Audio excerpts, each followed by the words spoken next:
ಎಲ್ರಿಗೂ ನನ್ನ ನಮಸ್ಕಾರಗಳು. ವೇದವಾಸ ವೈಬ್ಸ್ ಚಾನಲ್ಗೆ ಸ್ವಾಗತ ಸುಸ್ವಾಗತ.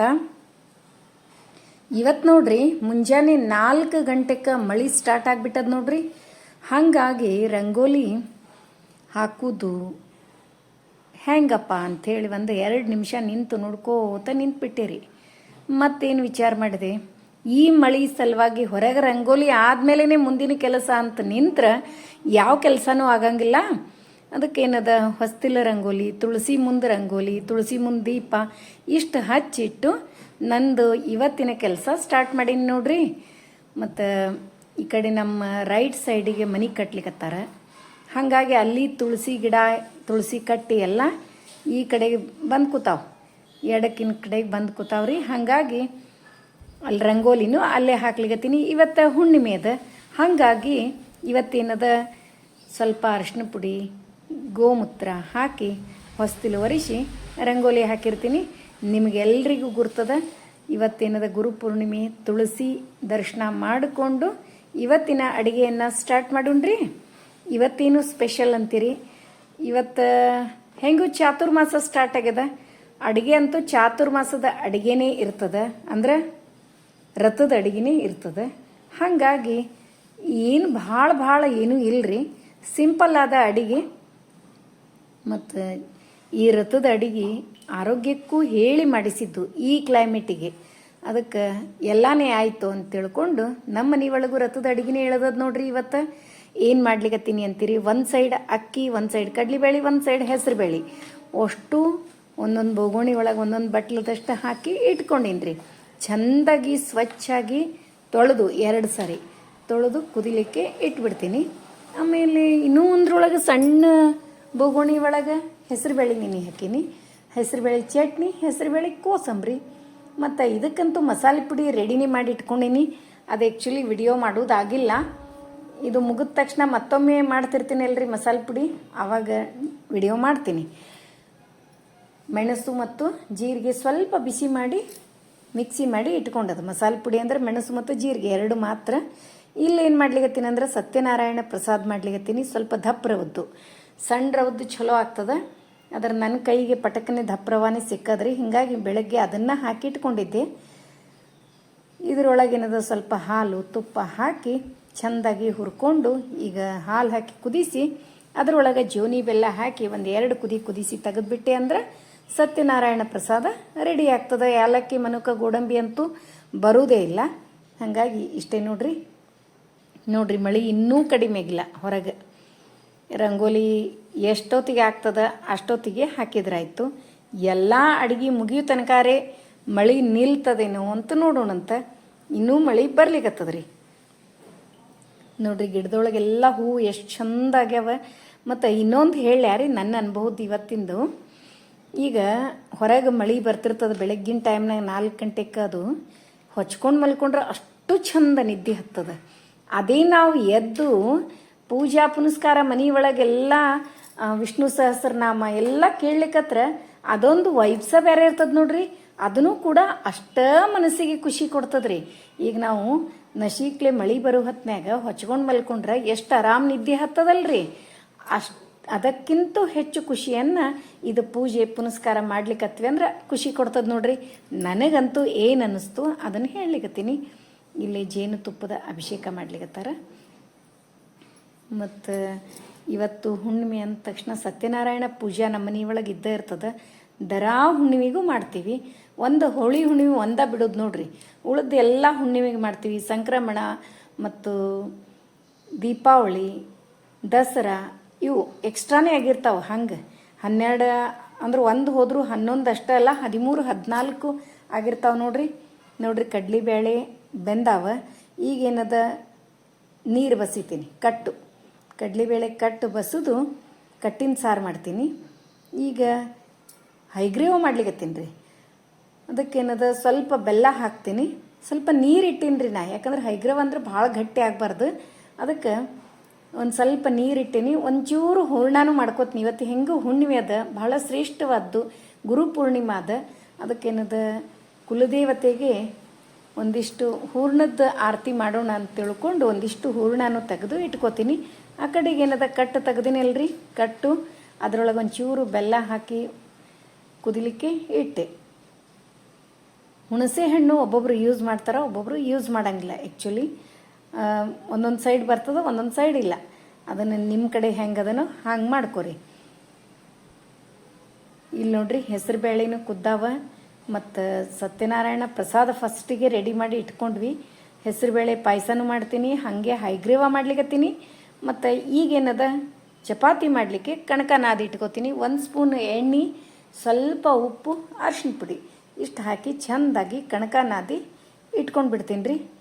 ಚಪಾತಿ ಹೋಳಿಗೆ ಕಡುಬು ಈಗ ಬರ್ತಾವ್ರಿ. ಹಬ್ಬಗಳ ಸುರಿಮಳೆ ಬಂದೇ ಬಿಡ್ತದೆ. ಮುಂದೆ ಶ್ರಾವಣ ಮಾಸನಾಗಂತೂ ಭಕ್ರಿ ಚಪಾತಿನೇ ಅಪರೂಪ ಆಗಿಬಿಡ್ತಾವೆ ನೋಡು, ಹೌದಿಲ್ರಿ? ಯಾಕಂದ್ರೆ ಶುಕ್ರವಾರ, ಮಂಗಳವಾರ, ಶನಿವಾರ ಅಂಥೇಳಿ ಒಂದೊಂದು ಅಡುಗೆ ಇದ್ದೇ ಇರ್ತಾವೆ. ಲಕ್ಷ್ಮೀ ದೇವಿಗೆ ನೈವೇದ್ಯ ಇದ್ದೇ ಇರ್ತದೆ, ಗೌರಿಗೆ ನೈವೇದ್ಯ ಇರ್ತದೆ. ಹಾಗಾಗಿ ಹೂರ್ಣದ್ದು ಹೋಲ್ ಮಂತ್ ಇದ್ದೇ ಇರ್ತದೆ. ಒಂದಿಲ್ಲ ಒಂದು ಹಬ್ಬಗಳ ಸುರಿಮಳೆ ಸ್ಟಾರ್ಟ್ ಆಯ್ತು. ಈಗ ಕಣಕನಾದಿ ಇಟ್ಕೊಂಡು ಚಪಾತಿ ಮಾಡಲಿಕ್ಕೆ ಸ್ಟಾರ್ಟ್ ಮಾಡ್ತೀನಿ. ಮೊದಲು ಏನೇನು ಅಡುಗೆ ಮಾಡ್ಲಿಕ್ತೀನಿ ಅದಿಷ್ಟು ಇಳಿಸ್ಕೋತೀನಿ. ಹಾಗೆ ಹೆಸರು ಬೇಳೆನೂ ನೆನೆದಾವ, ಕೋಸಂಬರಿ ಮತ್ತು ಚಟ್ನಿ ಎರಡನ್ನೂ ಮಾಡ್ತೀನಿ. ಅದಕ್ಕೂ ಏನೇನು ಹಾಕ್ತೀನಿ ತೋರಿಸ್ತೀನಿ. ಈಗೇನದ ಕಣಕನಾದಿ ಇಟ್ಕೊಂಡು ಕಟ್ಟಿನ ಸಾರಿಗೆ ಕಣಕದ ಉಂಡೆ ಒಂದು 4-5 ಉಂಡೆಗಳನ್ನು ಹಾಕ್ತೀನಿ. ಇಲ್ಲಿ ನೋಡ್ರಿ ಹೂರ್ಣ ಅಂತೂ ರೆಡಿ ಆಗ್ಯದ. ಈಗ ಒಂದಿಷ್ಟು ಹೈಗ್ರೇವ ತೆಗೆದು ಉಳಿದದ್ದು ಮಿಕ್ಸಿ ಮಾಡಿ ತಕ್ಕೊಂಬಿಡ್ತೀನಿ. ರುಬ್ಬಂಗಿಲ್ರಿ, ಸ್ವಲ್ಪೇ ಬೇಕಾಗ್ಯದ. ಯಾಕಂದ್ರೆ ರುಬ್ಲಿಕ್ಕೆ ಹತ್ರ ಒಂಚೂರು ಭಾಳಷ್ಟರೇ ಇರಬೇಕು ಹೂರ್ಣ ರುಬ್ಲಿಕ್ಕೆ. ಸ್ವಲ್ಪೇ ತೆಗೆದು ಇಟ್ಕೊಂಡೀನಿ. ಒಂದಿಷ್ಟು ಹೈಗ್ರೇವ, ಒಂದಿಷ್ಟು ಹೂರ್ಣಕ್ಕೆ. ಇಲ್ಲಿ ತವ್ವಿ ಪಾಯಸ ಎಲ್ಲ ರೆಡಿ ಆಯಿತು. ಹೆಸರುಬೇಳೆ ಪಾಯಸನೂ ರೆಡಿ ಆಯ್ತು. ಈಗೇನದ ಚಟ್ನಿ ಮಾಡ್ಲಿಕ್ಕತ್ತೀನಿ. ಹೆಸರುಬೇಳೆ ಚಟ್ನಿ, ಅದರೊಳಗೆ ಒಂಚೂರು ಉಪ್ಪು ಮತ್ತು ಮೆಣಸು, ಜೀರಿಗೆ, ಮಸಾಲೆ ಪುಡಿ ಅದನ್ನೇ ಹಾಕಿ ಮಿಕ್ಸಿ ಮಾಡಿದೆ. ಹಾಗೆ ಸಾರಿಗೂ ಕೂಡ ಅದನ್ನು ಹಾಕೀನಿ. ಈಗ ಕಟ್ಟಿನ ಸಾರು ಇನ್ನೊಂದು 2 ಕುದೀತು ಅಂದರೆ ಕಟ್ಟಿನ ಸಾರು ರೆಡಿ ಆಗ್ತದೆ. ಖರೆ ಇದು ರಥದ ಅಡಿಗೆ ಅಂತೀವಲ್ರಿ, ರುಚಿ ಇರ್ತದೆ. ದಿನನಿತ್ಯ ಅಂತಂದ್ರೆ ಹೋಗಂಗಿಲ್ಲ ಅಷ್ಟೇ. ಯಾವ ಹಬ್ಬ ಹುಣ್ಣಿಮೆ ಇದ್ದಾಗ ಮಾಡಲಿಕ್ಕೆ ಅಡ್ಡಿ ಇಲ್ಲ. ಯಾಕಂದರೆ ಈ ಕ್ಲೈಮೇಟ್ ವೈಜ್ಞಾನಿಕವಾಗಿಯೂ ಇದು ಭಾಳ ಅದ ರೀ. ಅದ್ರ ಸಲುವಾಗಿ ಈಗ ಒಂದು ಹೋಲ್ಸೇಲ್ ಒಗ್ಗರಣೆ ಇಳಿಸಿ ಒಂದು 4-5 ಸ್ಪೂನ್ ಎಣ್ಣೆ, ಜೀರಿಗೆ, ಅರಿಶಿನ ಪುಡಿ ಅಷ್ಟೇ ಹಾಕೀನಿ ಒಗ್ಗರಣೆ ಒಳಗೆ. ಮತ್ತೇನೂ ಹಾಕಿಲ್ಲ. ಅದನ್ನೇನದ ಸಾರಿಗೆ ಹಾಕಿದೆ, ಚಟ್ನಿಗೆ ಹಾಕಿದೆ. ಹೆಸರುಬೇಳೆ ಚಟ್ನಿ, ಹೆಸರುಬೇಳೆ ಕೋಸಂಬರಿಗೆ ಎಲ್ಲದಕ್ಕೂ ಹಾಕಿ ತೆಗೆದು ನೋಡ್ರಿ. ಇನ್ನು ಚಪಾತಿ ಮಾಡಿ ತೆಗೆದೆ ಅಂದ್ರೆ ಇವತ್ತಿನ ಆಲ್ಮೋಸ್ಟ್ ಅಡುಗೆ ಸಿಂಪಲ್ ಅದ ಅಡುಗೆ ರೆಡಿ ಆಗ್ತದೆ ನೋಡ್ರಿ. ಮತ್ತು ಹೊರಗೆ ರಂಗೋಲಿ ತೋರಿಸೇ ಇಲ್ಲ ಅಂತ ಅನ್ಲಿಕತ್ತೀರಿ. ನೋಡುಣ್ರಿ, ಮಳೆ ಯಾವಾಗ ನಿಂದಿರ್ತದ ನೋಡಿ ರಂಗೋಲಿ ಹಾಕಿನೇ ಮುಂದೆ ಕೆಲಸ ಮಾಡೋಣಂತ ಇವತ್ತು ರಂಗೋಲಿ ಹಾಕೋದೇ ರೀ ಒಟ್ಟು.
ಪತಿಯ ಪಾದವನ್ನು ಪೂಜಿಸಿ ಅವನು ಹೂವನ್ನು ಗೊತ್ತು ಮಾಡಿದರು. ಅವಳು ಮಾಡಿದ ಮನೋಭಾವನ ತಿಳಿದ ಸಾಧು ದುಃಖದಿಂದ ಬಳಿ ಸಂತೃಪ್ತನಾಗಿ ತನ್ನ ಮನಸ್ಸಿನಲ್ಲಿಯೇ ವಿಚಾರಿಸಿ ಈ ನನ್ನ ಅಡಿಯನ್ನು ಆತನು ಮಾಡಿದ್ದಾನೆ ಅಂತ ಹಿಡಿಯಲು ಇನ್ನು ನಾನು ನನ್ನ ಇಷ್ಟವನ್ನು ಪೂಜಿಸುವಂತ ನಿಶ್ಚಯಿಸಿದ ಮನಸ್ಸಿನ ಕಡಲವರೇ ತಿಳಿಸಿ ವಿಷಯ. ಈಗೇನದ ಹೈಗ್ರೀವ ಒಂದಿಷ್ಟು ತೆಗ್ದಿದ್ನಲ್ರಿ, ಆರ್ಯದ ಮಿಕ್ಸಿ ಮಾಡಿ ತಕ್ಕೊಂಡೆ. ಈಗೇನದ ಹೂರ್ಣದ ಆರತಿಗೆ ರೆಡಿ ಮಾಡಿ ಇಟ್ಕೊಳಿಕತ್ತೀನಿ. ಇಷ್ಟು ಹೂರ್ಣದ ಆರತಿಗೆ ರೆಡಿ ಮಾಡಿ ಇಟ್ಕೊಂಡೆ ಅಂತಂದ್ರೆ ದೇವಿಗೆ ಉಡಿ ತುಂಬಿ, ಬನಶಂಕರಿಗೆ ಉಡಿ ತುಂಬಿ, ಲಕ್ಷ್ಮೀದೇವಿಗೆ, ಲಕ್ಷ್ಮೀನಾರಾಯಣರಿಗೆ ಉಡಿ ತುಂಬಿ